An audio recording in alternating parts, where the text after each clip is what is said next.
This next brother, he was responsible for allowing me to have my first real big show. Like he had a platform, and he reached out to me, allowed me to come and rock out with him. And I've been watching him because his business acumen is beyond. Like the way he thinks as far as taking the poetry scene and the spoken word scene and turning it into a profitable business. Nobody can take that away from him. He's a father. He's a leader. He's the president of POET, People of Extraordinary Talent. Poet! And he goes by subtitle Tummy Swagger. One of the smoothest brothers on the scene, ladies and gentlemen. A king in his own right, ladies and gentlemen. Please give it up for Blaq.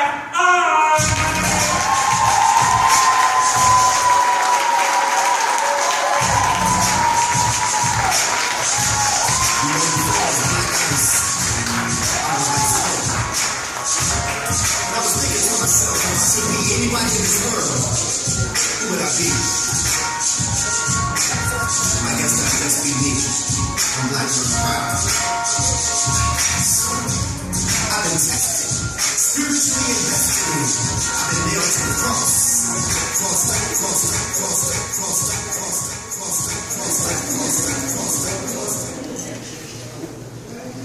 I came here so you can talk to me. As a matter of fact, close your eyes, let our souls connected, just take a spiritual walk with me. Because we gotta ask ourselves some questions. These problems need solutions, so break out your pen and pad and take notes. Because tonight, at Kingdom Come, Blaq Ice is offering lessons. Tell me why that freedom ain't free. And why is it that although our eyes are wide open, there's some things that we still can't see on this more spiritual. And since words are spirits, I'm coming lyrical. And since ignorance is a killer, that cereal, this material is a blessing. No, matter of fact, it's a miracle. Tell me why is it that most of our lives we just labor, sweat, and toil? And while brothers out there killing brothers over dough, Bush killed people over oil. And ISIS killing people over soil. Tell me why that tobacco companies are just now telling you that in that stick, it was cancer, emphysema, and asthma. Maybe because it was death that they were selling you. And in Africa, I'm confused because the blood that they used to transfuse had AIDS in it. And I want to go to church and pray my sins away, but the same ones trying to dip me in water, they need to bathe in it. And although as a young man, I broke a lot of rules, but I kept my 2 sons in the public because it's just too much sex education in Catholic school.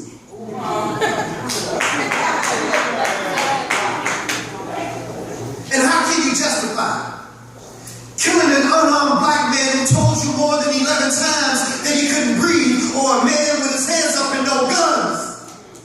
And since we paying these police officers with our tax dollars, seems like we just paying some of these cops just to kill our sons. And who would have thought that going to a Bible study class, that somebody sitting next to you could hurt you? Until this white boy killed bad people in Carolina. I guess the devil do go to church too. And it makes me sick that the police can allow a white killer to be judged by 12 by innocent black suspects get to be carried by 6. In my conclusion, let me tell y'all a story. See, one day truth and a lie were swimming together. And when I saw truth in the water naked, lie would have put on truth's clothing and said bye. And now y'all know what we got? Brothers and sisters, what we got is a naked truth, and he's trying to catch up with the well-dressed lie. But I want to thank y'all for inviting me out to Kingdom Come this evening, and there's only one thing left for me to say. Brothers and sisters, it's not a shame to be ignorant. It's just a goddamn shame to stay that way.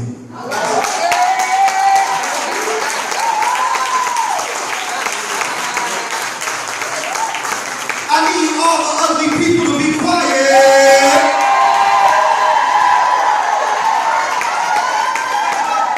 I just had to get some shit off my chest.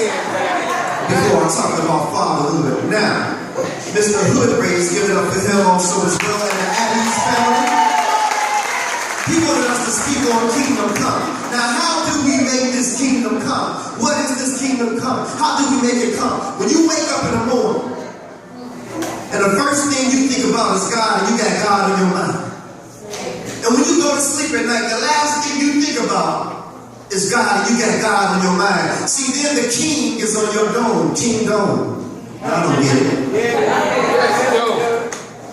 When you put the king on your dome, then the kingdom or the kingdom can come. Let's talk about fatherhood. Today my son was asked a question by his teacher to draw a picture of his hero. And after thinking for a moment about who made the most in Nero, said he drew a picture of me to Nero. Came home and he posted it on the refrigerator door. And when I saw it, I shame touched me to the core. I was outdone. There's nothing more than a father wants to hear than admirations from his son. So that night as I tucked him in, I wanted to be crystal clear, so I sincerely whispered in his ear, son, I love you. And yawning with his hands in front of his mouth, he said, Daddy, I love you too.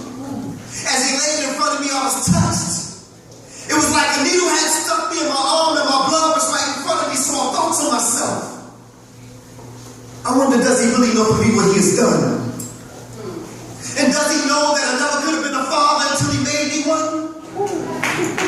And that until he was born, I never really knew me. And that I didn't know a damn thing about responsibility until he gave it to me.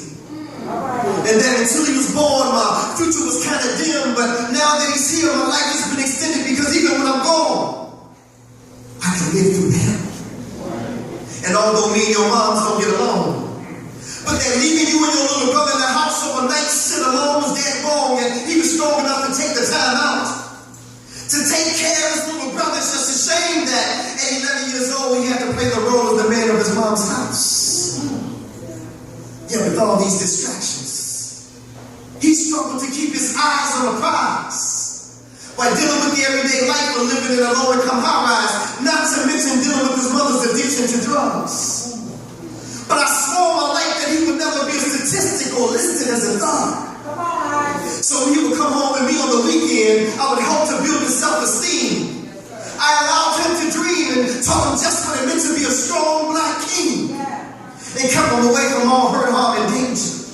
And told my son that you could be successful living in a low-income home if Jesus was born in a manger. But there was like this deep-rooted anger that reflected in his attitude, which caused some of his teachers to call me at home from school, but they ain't got a clue to what he's going through now. And until he found a way to channel his anger, it just kept on slowing him down. But I'm proud to announce that he finally got it under control. Not only did he win first place in the school science project, but for the first time in his life, my little 11-year-old made the honor roll. So when I think about all the obstacles, the peer pressure from the other children, all the slanging and banging that he sees in front of his mother's building, the drug problems dealing with his mother, playing the role as the man of his mom's house and taking care of his little brother. When I think about how far he has come, and despite all the obstacles, everything that he has achieved and done, my son may consider me to be his hero. But to me, my hero was my son.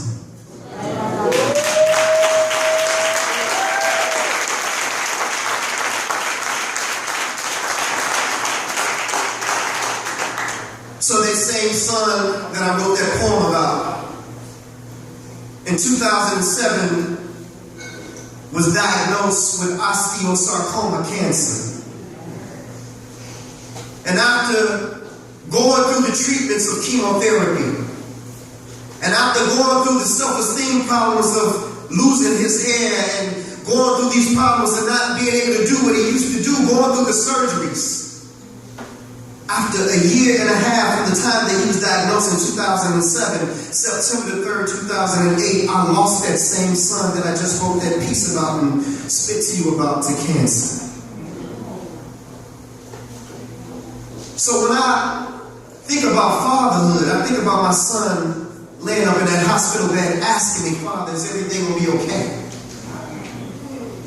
And I think about my father questioning God because I'm wondering, God, why you couldn't pick the murderer? Why you couldn't pick the killer? Why you couldn't pick the rapist? Why you had to pick my 15-year-old son? And so me and God went on speaking terms for a minute, and he blessed me with this piece right here. I had some good days. Ego. And I had some hills to climb. Easing God I had out. some weary days. And lonely nights. How many people know if it wasn't for God, you wouldn't be here right now by running apart?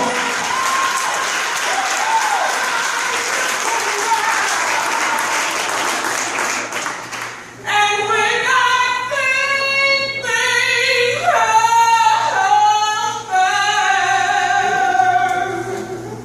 all of my good days, And all my bad days. they outweigh my bad days, and I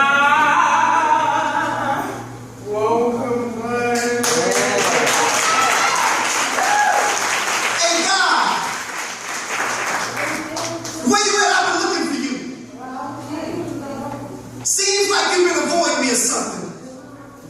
And I've been searching for you for years with no answer, just anticipation. And I've been going through this transformation, but every time I call on you, God, it's like I get put on hold.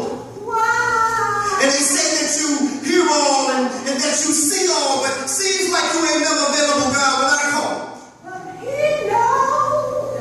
See, y'all, I remember it was January 91.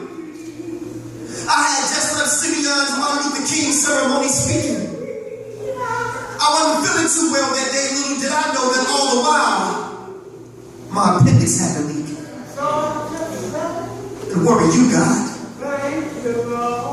Just when I thought nowhere to be found. And if it wasn't for my son's mother convincing me to go to St. Bernard's that night, Blaq Ice wouldn't be here on the west side right now. And where you at, God, that morning when I went to work and when I got to 123rd and Kedzie, right by the cemetery, this lady ran the light. The last thing I saw, y'all, was headlights. A 3-car collision that damn near took my life, but where are you, God? And where you at, God, when my mother was stricken with cervical cancer? She's been going to the Kingdom Hall, serving him since before I was born, and we both called on you, and you still didn't answer. Come on, God, this is my mother.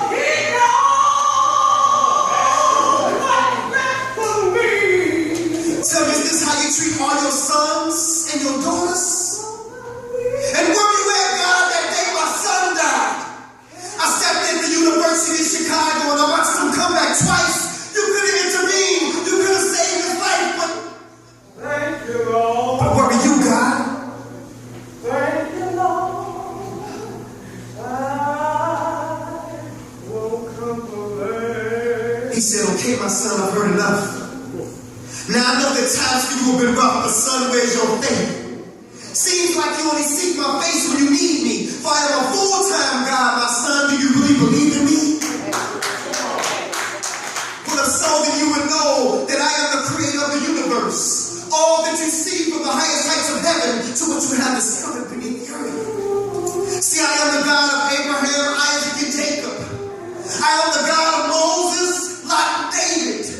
I am the one who made Solomon wise. I put Noah in the ark before the waters could rise. I gave Samson the strength to destroy the Philistines with no eyes. I am that smooth stone that David slung, the smoke will light up in the hand. The cracks that crumble the walls of Jericho, the same one who rose Lazarus from the dead. I am the blood of the lamb of the doorpost that kept the children of Israel safe from harm. Even the staff in Moses' right arm. And I gave the power to split the Red Sea in half. Shall I go on?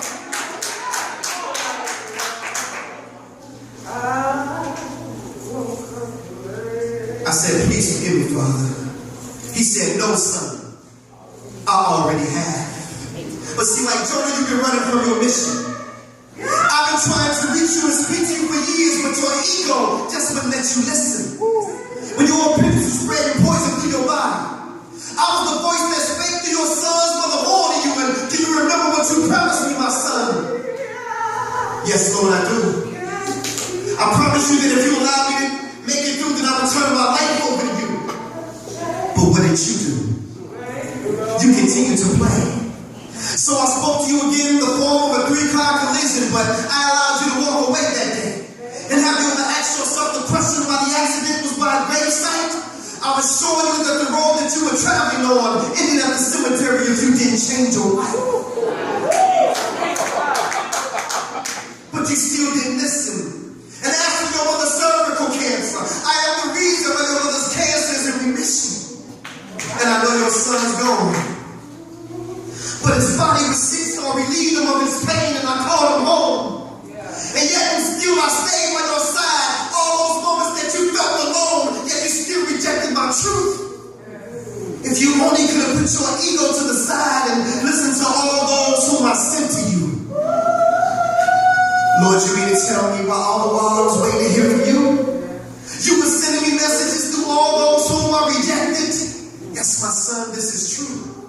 And instead of focusing on the guides, submit to the truth that you find inside. For Satan is the one who subtracts and divides, but he is the one who adds and multiplies. I'm telling y'all, he opened my eyes. And so to those of you who can't accept the truth, because your ego won't allow you to accept who the truth is coming through, take this as a lesson. Because see, God just ain't using these pastors today, because asking some of these pastors questions is just like asking blind men for directions. But it's the truth that counts.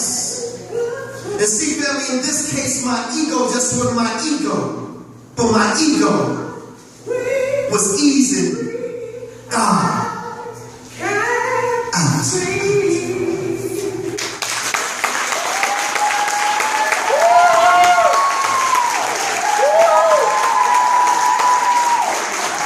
Give it up for this pastor.